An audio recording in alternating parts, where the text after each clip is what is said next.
Hi, we're Flight to Dubai, and here we're chatting with Milky.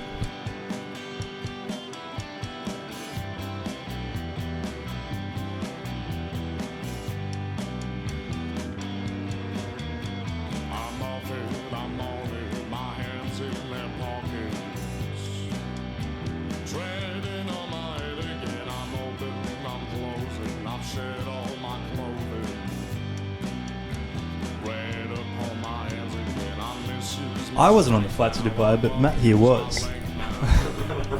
Yeah, look, the band name was an amalgamation of several in-jokes and an immature sense of humour, and from there it got past the point where we could change it. More or less. And we stuck with it. But look, I like it. I like it. I've always liked it. I think it's a bit of fun anyway. We all went to the same high school. And so we started playing, about 2011? Yeah, something like that, about 2011. And through a couple of, different lineup changes and a city change, etc., we eventually got here. Look, as far as the EP is concerned, so Strife, I suppose when I was writing for it, I tried to balance. It's a lot about like dichotomies in life, like a lot of scales and binary opposites. So like, the good and the bad, the light and the dark, etc. Especially love and loss, I think, is a huge one. And furthermore, like, I suppose the relationship between irrational and rational when it comes to things you perceive, things you experience, and furthermore the way that you act in regards to them. Outside of that, sonically, I'm gonna pass it away. Sonically, it was all about most of the influences that we pulled from, I guess, 70s punk rock around the New York CBGB's time. And this is our most consistent piece, mostly rhythmically and the bits of noise that we've put in together. I guess recreating maybe like our live setting. So we always want to kind of like aim to, I guess, capture, the live raw energy. So I guess, like we kind of recorded it live. The way we kind of were set up in the the live room was like we just treated it just kind of like the same thing as, a Friday and Saturday night show.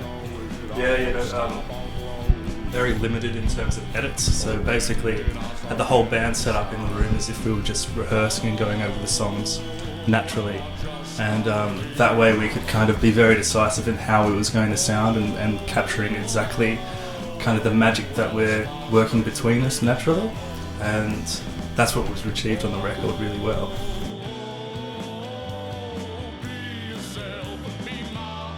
It's a bunch of accidents, I think. Basically, we've got 4 different minds working on the same sort of end goal. Basically, I guess the best way to describe it is you bring an idea to the table, and before someone listens to it, they think they understand the idea, and from there, that's always how we get our songs.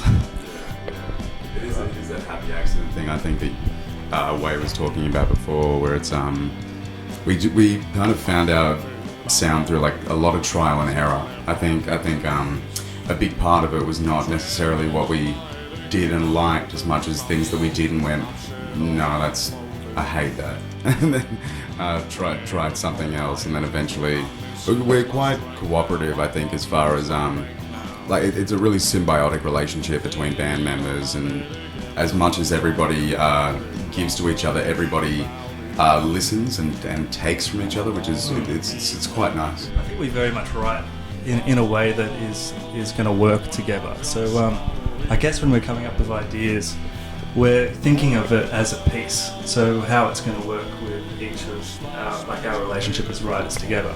So it's not as though we come up with a lot of ideas that are probably going to get scratched. Usually we come up with a few ideas and they're all going to work and we're going to make them brilliant. And that's the unique relationship that we have that I think is we just get together bloody glorious. That's it. Hit makers, Yeah. hit machines. That's it.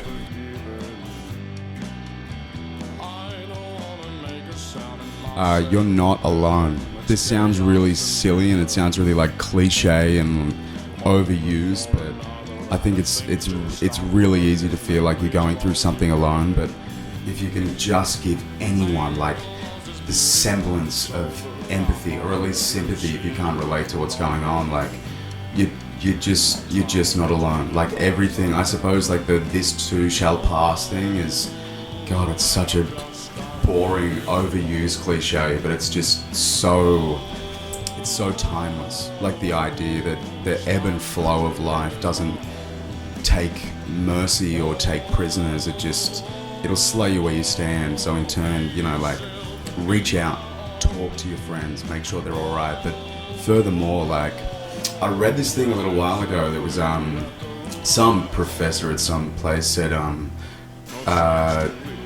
it's okay if in your life you save one life, and it's okay if that life is yours. And that just kind of like, yeah, that hit me a lot. I think like self-care and preservation is so underrated now, and it's this striving to be what other people are, and instead of living in the present. And I'm just like spitting cliches, but it's real. It's real. It's I don't know. It's something to behold. I think it's like the fragility of life. We have a somewhat of a tour actually happening at the moment where it's New South Wales based, and we look forward to expanding on that when things are more able. Yeah, so at the moment we're just playing Wollongong, Sydney and Newcastle, which is as much of a tour as you can make of today, but it's still a tour. But moving forward, I think that we're always kind of quick on our game. So as soon as things do open up, we'll have a plan together. It'd be so nice to just hit the whole, East Coast and just travel from the top to the bottom. But as well, this is strictly dependent on what happens from here on out. So yep, it's a bit of a fingers crossed situation more than anything.